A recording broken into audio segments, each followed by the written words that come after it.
Hi, everybody. Hi, Cindy. Hi, Subhash. Hi, Pramod. Okay.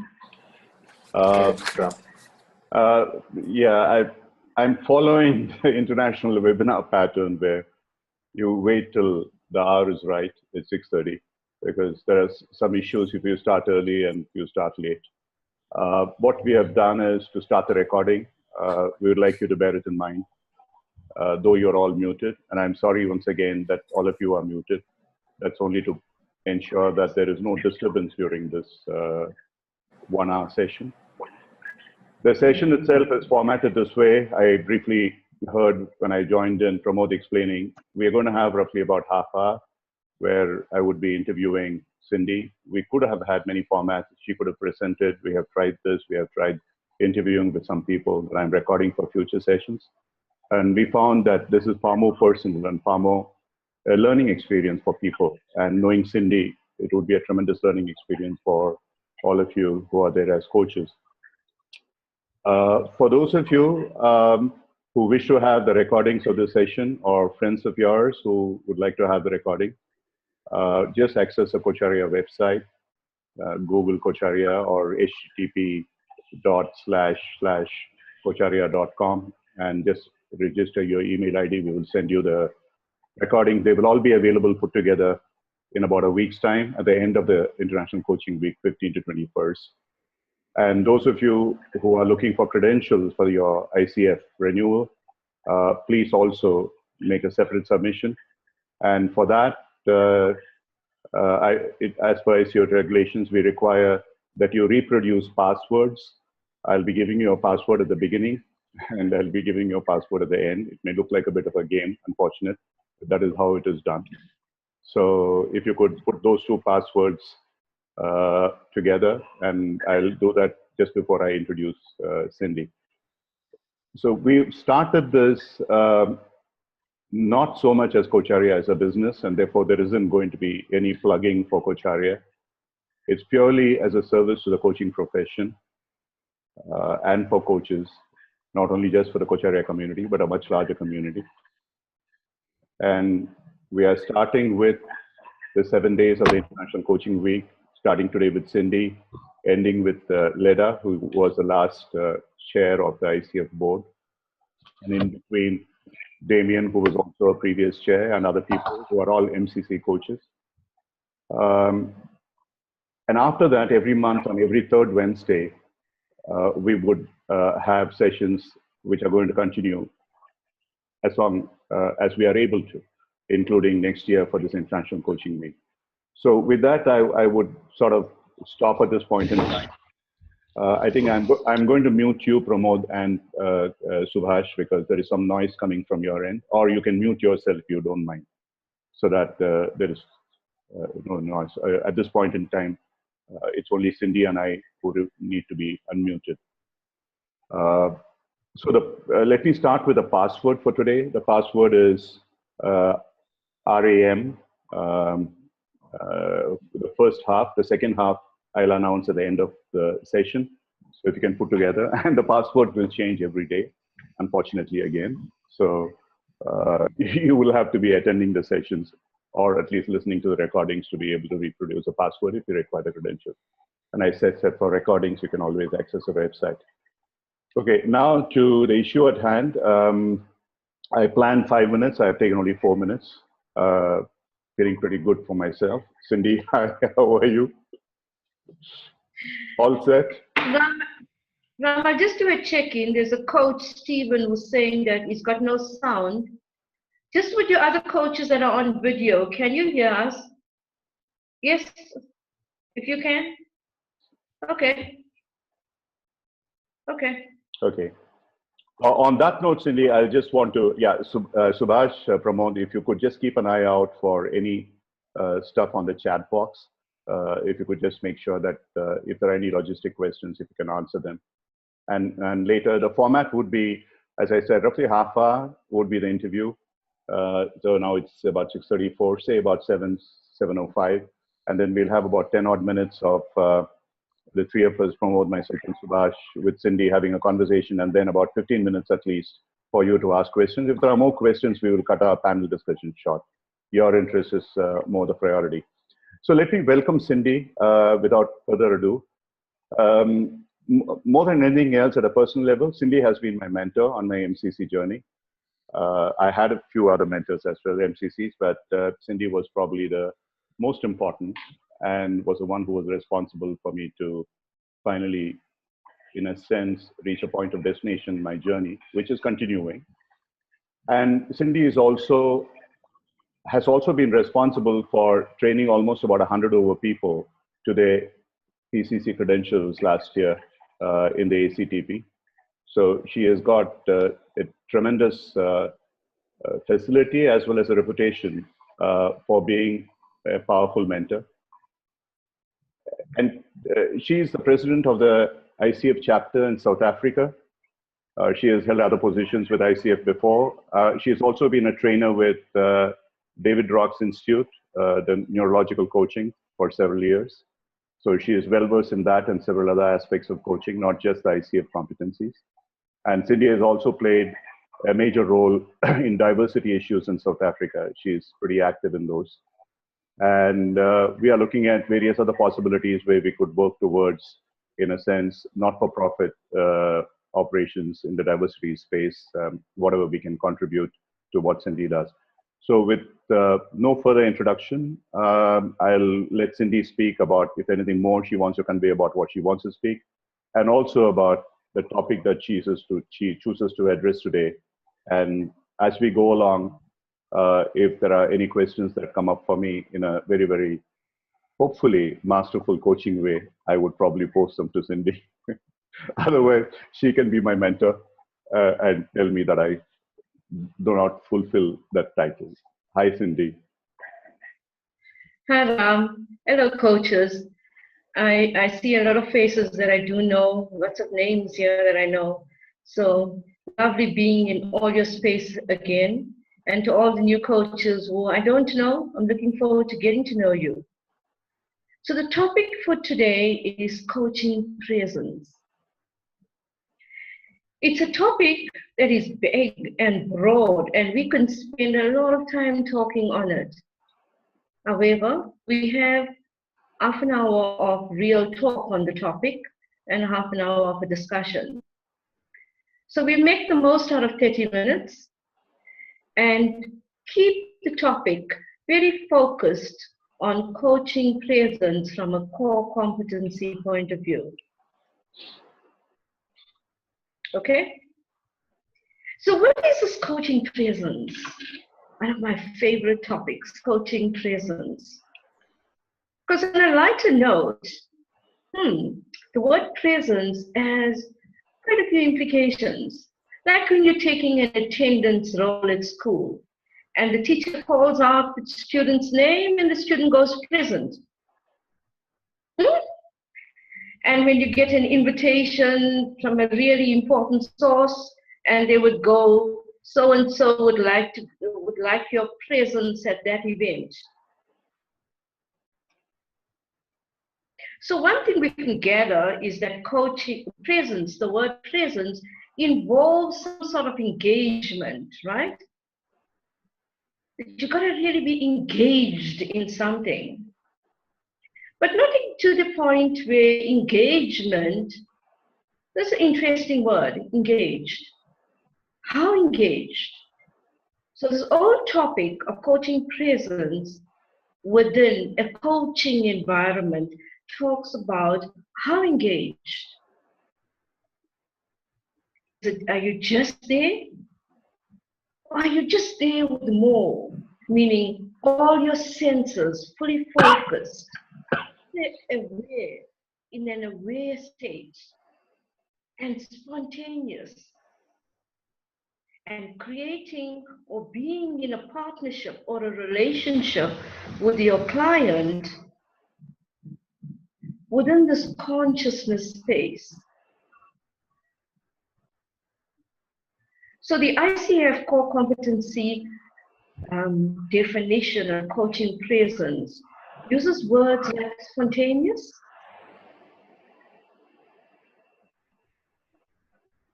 it's the ability to create this space, this conscious space where you're spontaneous, and some other words that come up like dancing in the moment.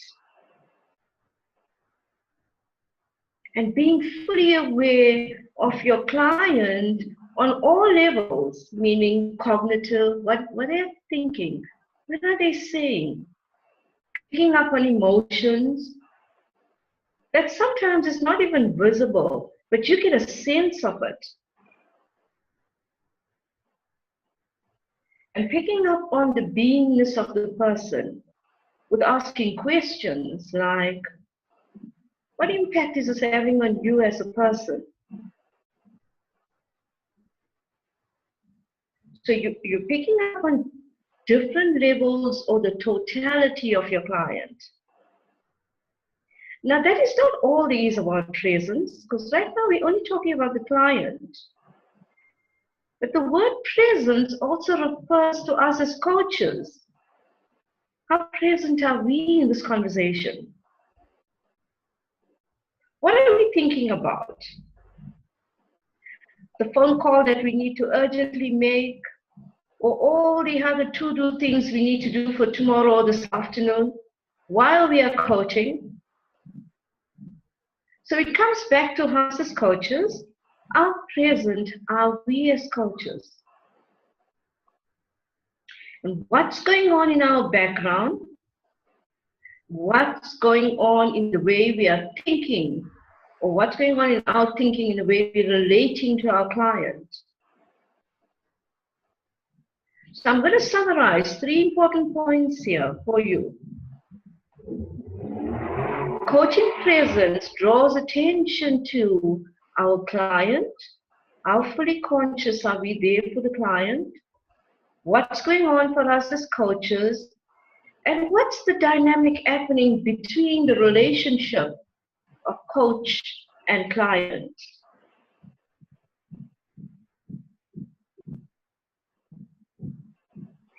Now, over time, I've heard some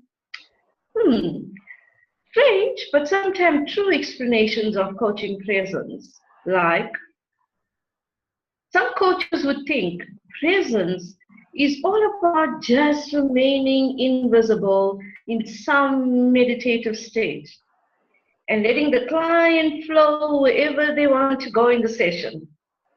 And notice even my voice was dragging as I said that. Is that what presence is? No. Coaching presence within the coaching framework has some definite characteristics. And the characteristics include the way we listen, the way we hold the space for trust and intimacy, the way we ask questions to create awareness, and the way we hold accountability to managing progress in a session within the bigger picture of the goal the client is working on. So it all sounds like the coach does a lot of work, right? No. When holding a space, we are holding the space to ask this of the client. We are noticing what's emerging in this client and reflecting of them what we are hearing, noticing, picking up on.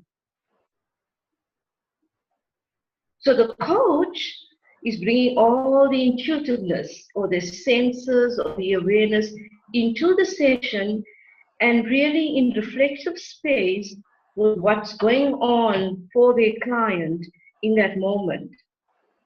Notice, you as the coach is not doing all the thinking. I think you should do this. Help me understand that. Can you repeat that for me because I don't understand it? In all fairness, the client's not paying you to help you with your understanding. Client is paying you for you to help them develop or unpack or notice gaps, etc. in their understanding. So the question has to be worded in a way that unpacks it for the client versus they help me understand as the coach. Those are just little examples that I'm using on the presence to notice even how we ask questions.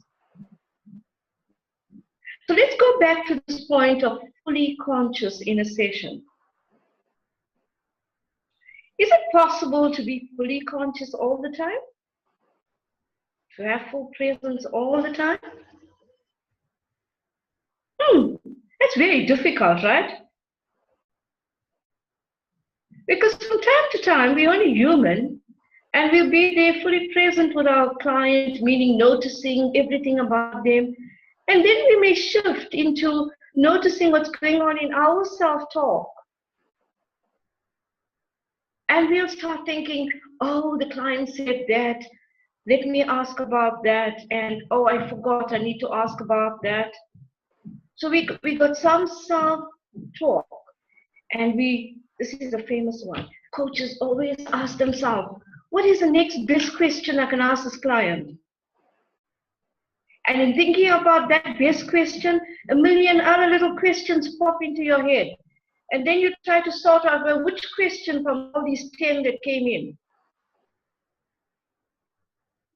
And in doing all that, you've shifted all focus away from the client into what's going on with you. So let's go back to this question. Is it possible to always be fully present? The answer is no, it's not. But we can develop ourselves to that point where we're comfortable and spontaneous and confident in a session to allow our client the space to own it, to hold their potential, to own what's emerging from them within the session. So what happens when we catch up, when we notice that we're doing thinking? So all you have to do is give yourself a gentle reminder, stop it, and refocus back into the session. So you will see the competency talks about self-management. So it's about a coach managing themselves, right? So stop yourself and go back, remind yourself, and go back into the session in being more present with your client. So from time to time in a coaching session, you'll find it normal to pop out or check out from this, holding the space for coaching, and you'll find yourself doing your own thing there. And as you get on, or as you continue in your own coaching journey, find yourself a trigger or some way of reminding yourself, no, I'm losing focus here. And the client sitting in front of me is really most important. And come back into the session. And you'll find that the more you practice that, the better your presence becomes. And a good example here, if you imagine a client that goes like this, I'm really quite worried here. My company is going through a retrenchment process, and I don't know where I stand in this process, and I have a feeling that I'm going to be retrenched. I don't have a second plan in place. I've got this family to feed, and I'm having sleepless nights, and so on. And you as the coach go, so at the end of the session, what are your measures of success? How present is that? Zero, right? Zero presence. Because we didn't even acknowledge the client's space of where they are now. We're more interested in the coach's question of, at the end of the session, what are your measures of success? Or what measures of success will work for you?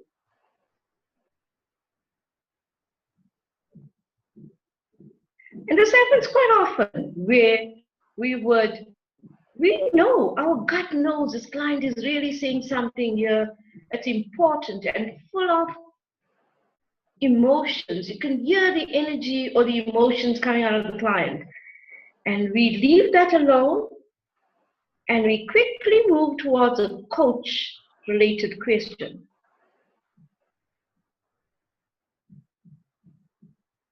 So those are the moments where you practice this thing about self-management. How can I stop and pay attention to what's going on with the coach and not what's going on in my head? Ram, let me stop for a moment and ask you, do you want to ask me a question?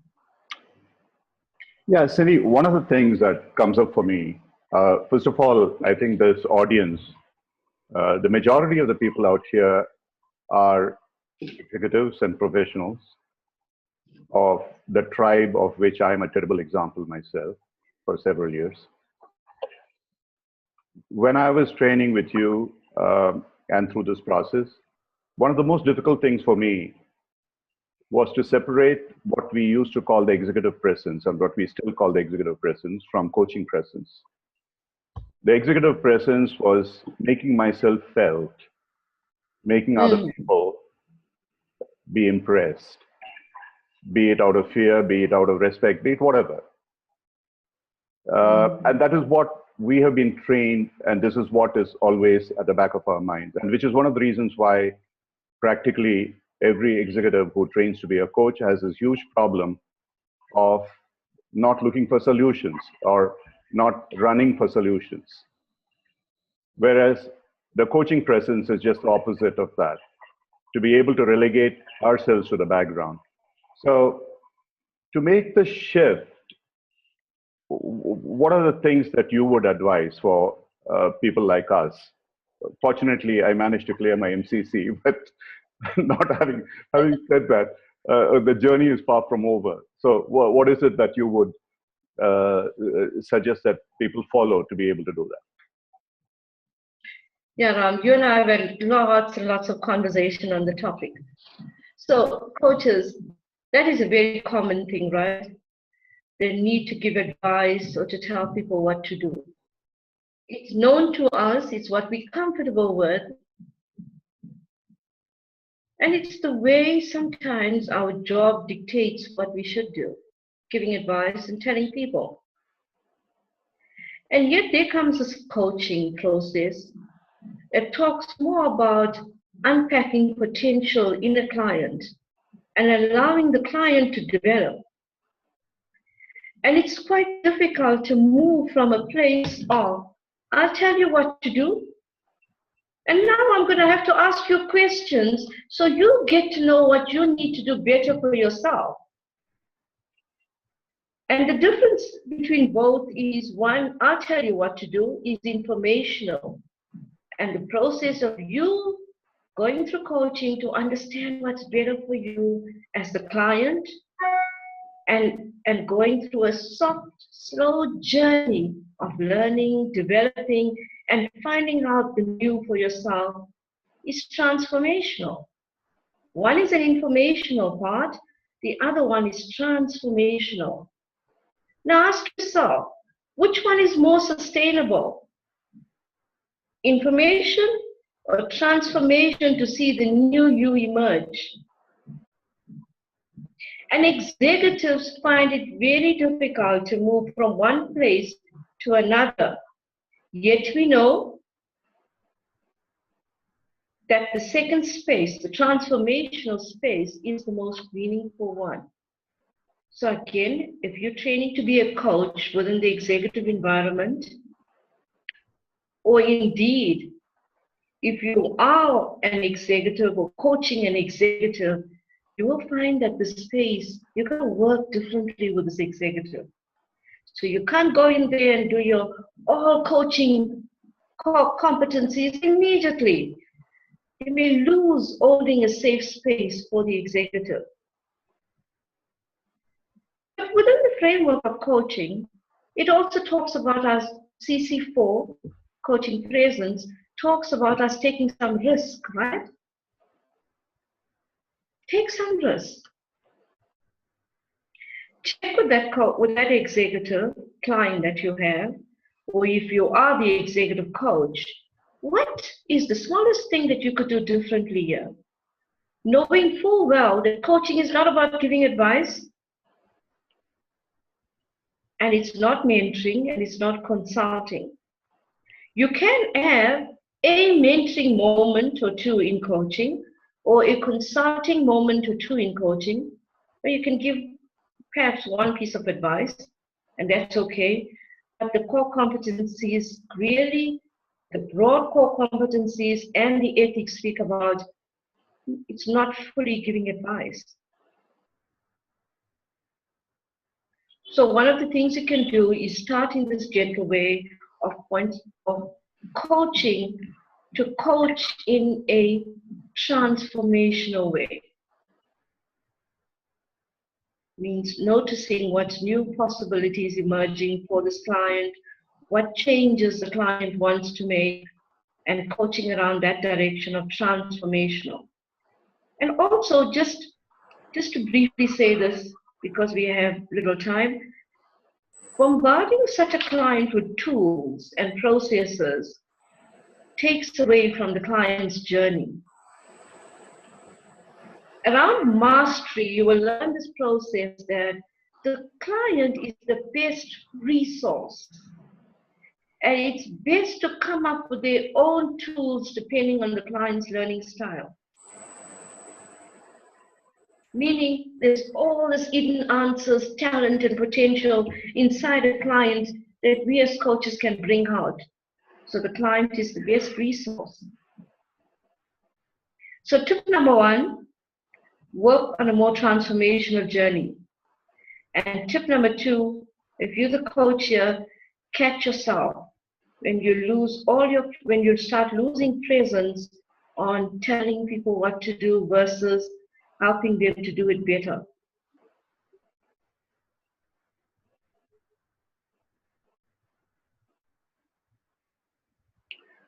Cindy, at this stage, if I may ask you, just to expand on one thing, we had also discussed several times about the impact of Carl Rogers and his philosophy. And for those of you who are perhaps unfamiliar, if you're really aspiring to be a coach, a good coach, please do read Carl Rogers and his On Becoming a Person, which is probably the greatest masterpiece ever written on coaching. He should be considered the father of coaching. The question is really, when Carl Rogers talks about this unconditional positive regard, and if I sit on the coach's chair and I look at the client from that perspective, and what he calls as client-centeredness, congruence, and empathy, all that needs to happen is really the client filling up my entire vision frame and nothing more. And that is, to me, when the presence happens. So can you give your views on that?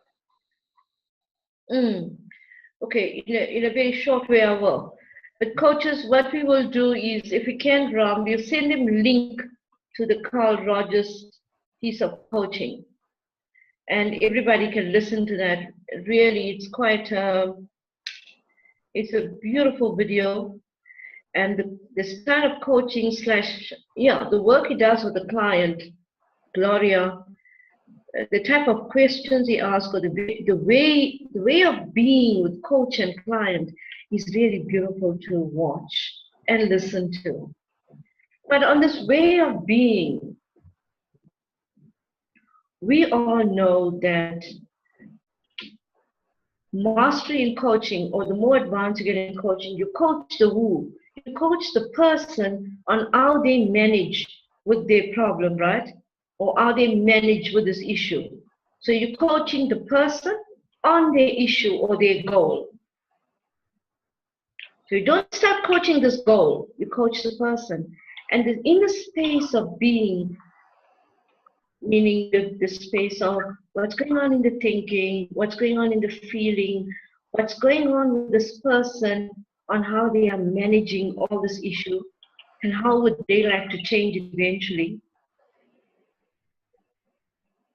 That's kind of in a very transformational, soft way. And we all know that when that person feels empowered to move forward in a different or a new way around the same issue, something's changing here, you see a whole new person emerge.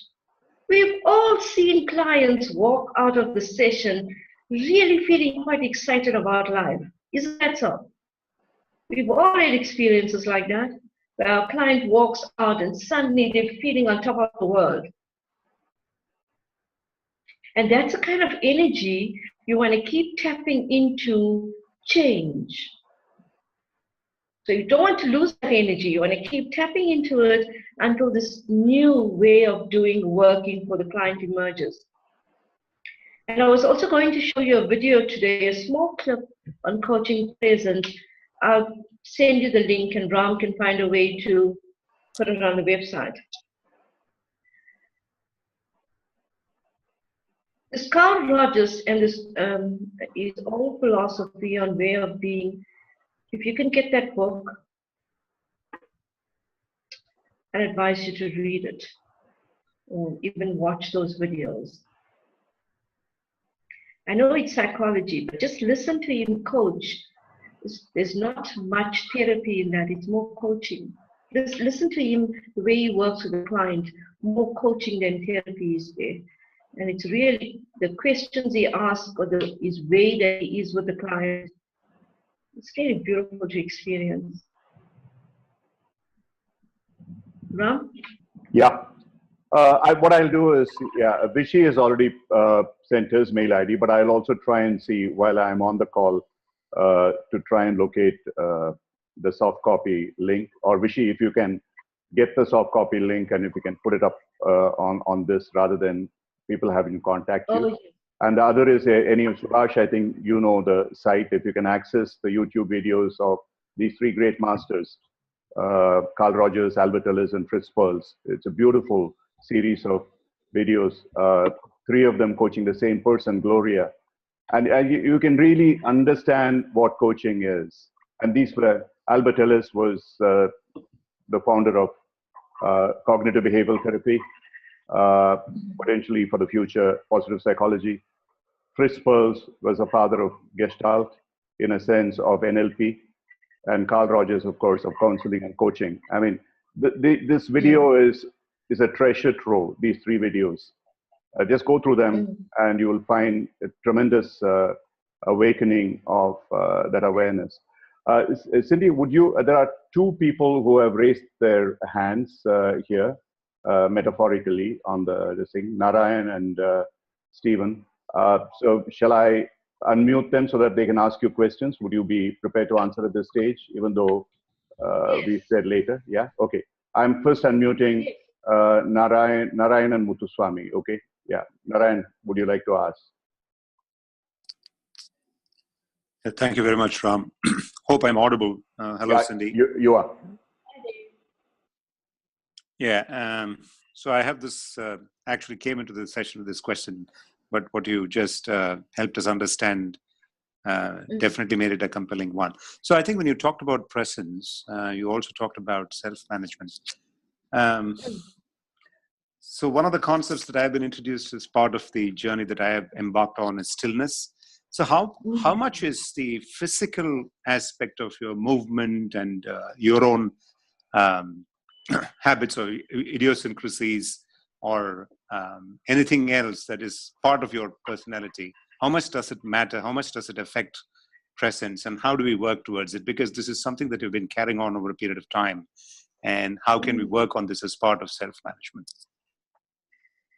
You know, Narayan, I'll answer the question linking it to core competency 7, right? Direct communication, a part of it. Direct communication talks about it's the ability to communicate with your client in a way that uses language that has the greatest positive impact on your client. So coaches, a good indicator to ask yourself on how you are communicating with the client. What are you saying? And if you're wondering about what impact this has on your client, then ask yourself this question. Did I negatively influence the session? or did I have a positive impact on the session? Now you find sometimes you may ask a stupid question or a silly question, and you later on, silly meaning you yourself said later on, oh, that was such a silly question. But it didn't really impact the session. Meaning the client didn't say, oh, I don't want to talk about this anymore, so now this is all over, can we end the session? It didn't have a negative impact. So check in with yourself. What kind of impact is what you're asking or the way you're communicating with the client having on the client? And around body language and other ways of being with the client, coaches, if you use your own intuitiveness, I think you know when you are impacting the client negatively. I think you know that. And even if you don't, how about we just check it in with our client? For example, I need to smoke while I'm in the session. Are you okay with that? Check it in. Now, I haven't found that emerge many times, but the point I'm making is check in what you are doing and the impact it is having on the client.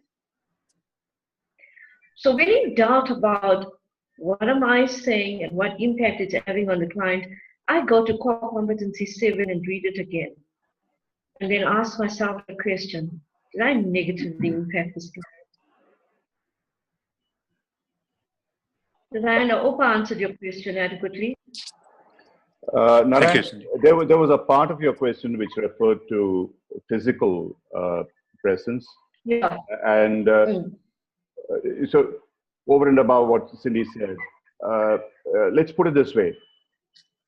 If you are quite aware of your movements when you are in the presence of a client, and you're doing it deliberately for whatever reason, and that's for the benefit of the client, that's okay. For example, those of you who might be familiar with neurolinguistic programming techniques, there are things like mirroring, pacing, and leading, and all that stuff. So if you know exactly what you're doing, a physical movement or even something that might otherwise be assumed as restlessness is perhaps moving to a point where it can help a client. But if essentially you are restless and you are distracting the client, that is, from what Cindy says, the direct communication is going to certainly be impaired. And on the other hand as well, just the fact that you are still as a statue doesn't necessarily communicate presence. And if you're going to be there frozen in time and space, and the client is getting the feeling that you're not human, then that is not going to help either. So I guess each one of us has to define our terms. I mean, for example, I know that some people, the coaches, start with the whole thing, life and death issue. It's not. Nobody has ever, I have known that who has died on the client's chair, or a coach who has died on the coach's chair. So take it light. The whole thing about presence is, that is what I learned from Cindy, was absolutely be natural, be spontaneous, be curious, and be in partnership with the client. And that's what it is about. It's not about trying to get into deep theta level meditation while you are in coaching, or freezing ourselves into that frame. That doesn't help. If it comes natural to you, even then I would be a little careful. I would once in a while break out into humor. I would start laughing. Okay. So yeah, so I hope that clarifies a little bit more, and you can always come back and ask more. Stephen, you had raised your hands. I had unmuted you if you would like to ask your question.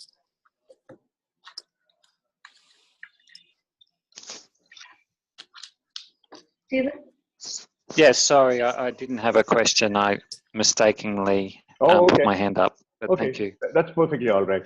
Well, anyway, I mean, we'll continue our conversation, and in the meantime, if anybody from the panel, Subhash and Pramod, if you would like to unmute yourself and ask questions, and then any of you who have questions at this point in time, we have another 20 odd minutes.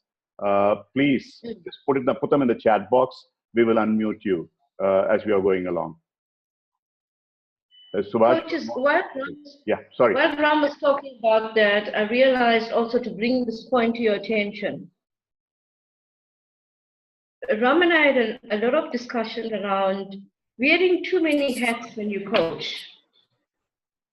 Now, if you are yourself, naturally, and you're coaching in that style, who you are, and you're quite comfortable with it, the coach will be it will be very easy for the client to relate to you because you're not wearing too many hats.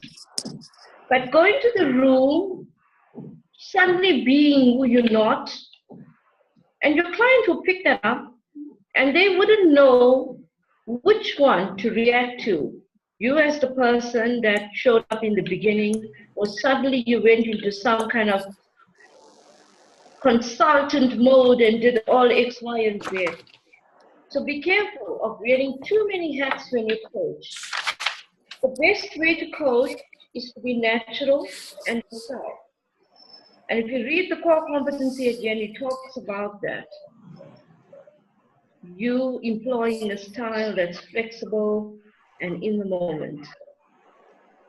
I've said to many coaches over the past few years, why is it when you talk to me, you sound so different and easy and to connect to and engage? And suddenly I listen to your recording and you become a totally different person.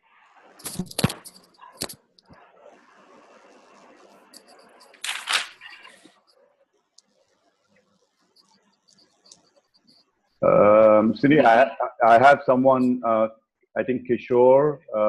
Okay, I'm unmuting Kishore. Kishore, you had a question. Yeah. Yeah. Yeah. Hi, Cindy. Hi, Ram. This is Kishore from New Delhi. Yeah, my question is, there are three ways we coach. One is over the audio, then we coach sometime face-to-face, and third is over video. Now, in one aspect, we have where we are seeing ourselves. Other is on audio, we are not seeing coachee. It may be first session, it may be 10 session. So in these scenarios, how does coaching presence affect? So I have two aspects. One is the mode of coaching. Second is the frequency of coaching between the first session and the repeated sessions. So how does, or is there any impact of this on the coaching presence? Kishore, most of my coaching is online. Most of my, I hardly coach, I do more mentoring. It's all online. I find that it has sharpened my focus, my listening, my presence. So I don't know about your other coaches that do video coaching or audio coaching. Do you feel that it has sharpened your presence? It's made you more aware, or your listening skills are always picking up much more? You can write the answers on the chat box if you want. But I found that you really sharpen your skills with non-face-to-face work. And the only thing that I'm concerned about, or that I would raise awareness to, is if you're doing audio sessions and you're busy playing cards or whatever, solitaire or whatever in the background, and then you are definitely skipping vital things the client is saying. So keep your focus. Even if you are doing audio work or video work, still keep your focus.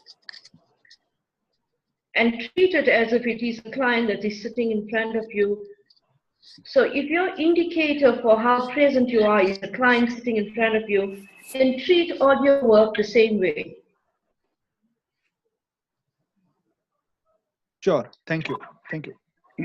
And before I forget to tell you this, just in case you don't know this, you can download the chat. I see there's a whole lot of links popping up on the chat. So if you open the chat and you see the word more, and you click on it, you will see save chat. You can save the chat to go to your own device that you're using. Yeah, I would advise all of you to do that, because I find that both the book as well as the videos, the links have been given, and you might like to save the chat. Kishore, on a somewhat a lighter note, what I would like to add is, very often when we do that, not even on a video, we do only an audio, for example, or when you sort of try to record for assessments, sometimes the coach wonders whether, by being silent, maybe the client would think that the coach has dropped dead or something. It is not necessary. They would certainly ask you, are you alive, if they have that doubt. So there is no need in between to sort of, there are, whatever, all those kind of nonsensical fillers that we often use. They actually sometimes can be very distracting. And especially when you are sitting in the assessor's chair and you're looking at these kind of things, too often, too much of these could actually be a bit of a problem. So, okay, now I'll unmute Venkatadri. Venkat, Cindy has a rather interesting question. Yeah, Venkat. Venkat, just give me one moment, please, Venkat. There's a coach who just put on a message. I see the chat is going fast. And the message was taking notes. Ranganath, is it? No, there's one Ranga before that, Cindy. Okay, let's go with the taking notes one, right? Sure. And that would affect coaching presence. So coaches, I'm going to challenge you on this. If you're the coach that has to write down everything. So my question to you, are you really having such a hard time listening and remembering that you need to write down so many notes? How about you just challenge yourself every now and again? Don't write notes at all. And then see how much you do remember. So if you writing notes is a comfort thing, then challenge yourself for one session at least not to write notes. And when the client leaves, write down key notes for yourself, like learnings, insights, and whatever you need to record in the session. But the coach that writes down notes for everything the client says, my challenging question to that coach is, really, what's wrong with your listening? I've never known coaches not to listen. Well, Subhash, what was the next question? And then we'll go to Venkat. Cindy, Venkat is the first question, and after that is Ranga. Okay, Venkat, your turn. Yeah. Hi, Cindy. One of the things that you mentioned is that coaching expects the coach to be natural. Now, however, if the natural style of the coach itself is uncoach-like, then does it mean that the person cannot become a suitable coach? Venkat, what is uncoach-like? For example, a person has the behavior of being instructive or giving suggestions or things which a coach is not expected to do. Okay. So so in the beginning, as a new coach, maybe you'll still be this way, but as your journey progresses, you will slowly form a new way of practice, not giving advice and not asking, not consulting. So you yourself will go on a journey as a coach, right? And within that coaching journey or that self-development journey, you will learn to drop that style for a style that's more open and dancing in the moment. Because you will understand the ethics of coaching, that we're not always instructional, directional, and give advice. Does that help, Venkat?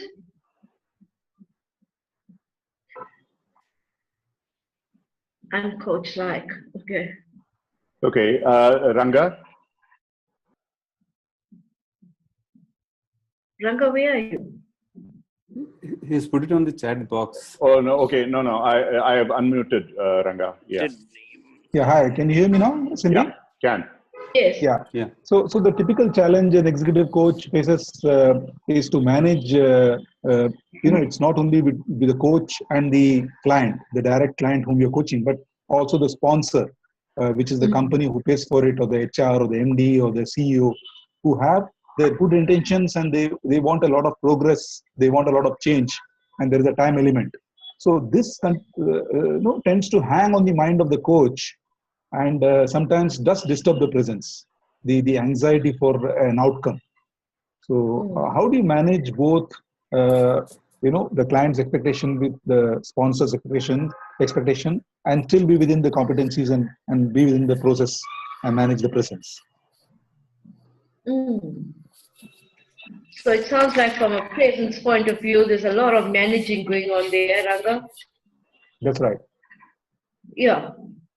So an easy answer to a long question is, draw on from CC2 in the way we're managing expectations around the bigger picture for coaching, meaning if it's 12 months or 6 months, and what the client expects around that.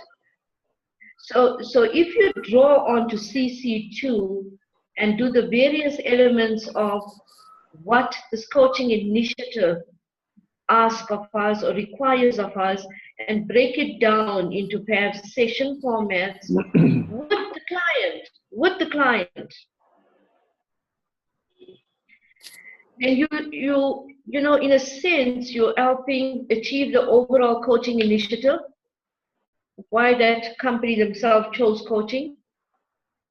And if it's within a session, then we all know that the session goal does indeed belong to a client, even though it's aligned to the bigger picture of something else.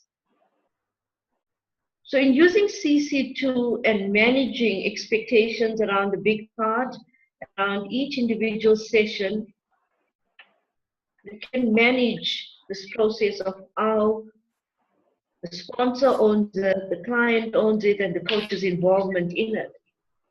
And now coming back to managing expectations on the results. So what is the outcome for every session? When you ask clients this question, what is the goal you want for the session? And you work around that, and you ask a question about how do you know you've achieved this? In coaching words, a measure of success. So each session has its own measure of success. And the sum of all those little bits will add up to the big coaching initiative that you initially started with, right? So it's very important to track what is the progress in each session and to track an overall alignment to the bigger goal. And the only way one of the biggest ways that presence will help you here is to do it with CC2 framework. And of course, because you're tracking progress, it's CC11, managing progress and accountability. So even coaches, when you are struggling a bit around a particular thing, go back to your core competencies. The answers lies within.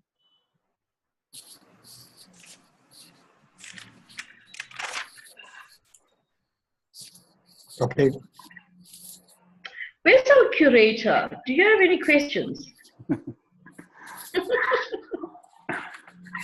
Subhash, Pramod. Pramod, you're mute. You're muted. Pramod. Pramod, you're muted. Yeah. Can you hear me now, Siddhi? Yeah. Yes, I can. So I'm keen to draw from your experience of early days. This desire to ask an impressive question and, the pressure to give an answer. What did you do to come out of those? I'm keen to learn from that. Pramod, I can honestly tell you this. My journey is, I think many of you will relate to. So in the early days of coaching, and this for me was 12 years ago, there were not a lot of coaches around, right? Mm-hmm. So I did everything in my power to. So I thought, let's go back a moment. I thought asking questions was everything that coaching was about. Mm-hmm. So I went online and bought questions from everybody who was selling them. People sell these lists of questions. Coaches sell these lists of questions. So my answer was to go and buy as many questions I could and to learn it all off. And I found that in a session, nothing worked. None of those questions were working because the coach was the client was saying something. I had this background question ready to ask, but there was no alignment between that question and what the client was saying. That's right. So it took me a few years to figure all this out. That the question really emerges from the moment, in that moment, from what the client was saying. And then I just was feeling quite sheepish around that because I thought, now how easy is coaching? The questions are really emerging in that moment, and I don't need to try so hard, and I don't need to put beautiful words together and make a long, lovely sentence. Because the simplest of questions has the biggest impact on clients, and questions that emerge in that moment. And then my journey to MCC became quite an easy one because I could figure all this out, and I didn't need to learn out a million questions. Thank you. Very helpful. Thank you. Yeah, Pramod, on that, just would like to add again on a lighter note, Cindy and I, and in the journey that we are having with a few people, some of them here, towards MCC at this point in time, we always laugh about these $1 million questions. I don't know whether Cindy paid $1 million. I hope not. No. One is, if you don't know, what do you think your best friend would be able to tell you? Another one, yeah, and exactly. And what is the other one? Is about if you had a magic wand in your hand, what is it that will happen? Pathetic. I mean, these are people, I know MCC coaches who advise you to ask those questions. And there is a person I know who actually has a stack of cards and she says, you pick up these one of these things and then ask this question during that. I mean, if you do that, even at the PCC level, you are a disaster because that active listening, you're not thinking at that point in time. You're only waiting for an appropriate point where that question can fit in. How can it be coaching? And some of you have asked about notes, and Shabri made a remark here. Now, I just want to tell her that Shabri is half my age, and I still manage to remember whatever the client is saying if I listen to them hard enough. The other thing is, I think Cindy told me or someone else told me, and it was fantastic advice for me. Don't ever worry if you don't pick up something a client has said once and you miss that. That's okay. If it's really important, the client will tell you that again and again and again. That's what is going to happen. So just because you missed that one word, emotionally significant, I could have made a comment saying, hey, you exhibited tremendous energy because of this, or whatever it is. The coach wants to make the presence felt in terms of an assessment. That doesn't help. It doesn't help the client. It doesn't help the coach. So these are some of the things that happen as we go along. Guys, I mean, thank you very much. All good things have to an end. Cindy, last kind of summing up from you. We have just about a minute more. Coaches, when in doubt about how you are performing on your own self-development journey, then go back to your core competencies. Read your individual credentialing level competency, and there's a beautiful table there with ACC, PCC, MCC online. Read that. Don't bother to read ACC and PCC, just read the MCC, because it tells you how to be comfortable with yourself and allow the journey to emerge, what's happening in that moment to emerge. And as Ram just said, if you forgot something, the client will repeat it and you quickly will know that's important to the client. So number one, go and use your core competency as your guideline. And if you still need more help, then work with a mentor, work with a supervisor. You have a lot of support available to you. It was lovely being with you all today. I wish we had more time, but you know, there's many other ways in which we all can connect again. Lovely being with you, and do enjoy the rest of your week. Thanks, Cindy. Thank you very much indeed. Thanks, all of you. The second half of the password, for those of you who are looking for CCEU credits, would be Cindy. The first one was Ram. The second would be Cindy. And if you think every day it's going to be the same, no, it's not going to be. It'll be different. And those of you who want the recordings, please do sort of access the website and let me know. And if you're registered, then we would send you that. So hope to see as many of you as possible tomorrow, same time at 6:30, the same Zoom. Just as a last word to close that, I have half a minute more, is the more I progress in my coaching journey, and every time I look at the IC of competencies, I recognize the genius of whoever wrote them. I'm no great carrier of the torch for ICF, but the competencies, the way they have been written, are so powerful. And if you just read each one of those words, you can interpret it. Every time you read about it, you interpret differently, and subtler meanings come up. I would very strongly recommend that all of you really should be, every one of you, whatever level, should be on the master's journey. And that's what we're really hoping everybody would become eventually. And one of the main things is to really understand the import of those competencies, each word. They are significant. Thank you very much. All the best, and see as many of you as possible tomorrow. Bye. Take care. Ram, yeah. There's a question here. How do coaches get their certificates? Yeah. Yeah, the coaches will get a certificate by writing into the Cocharia website, http /cocharia.com, and in the support, just say that I'm so-and-so, I registered for this, please send me the certificate. And if you're going to attend future sessions, send them all of them together, so I can send you all the CCUs together. And once you have your email ID, I'll send it, but I need a password, please. Thank you. Yep, thanks a lot. Bye. Thank you. Save your chat.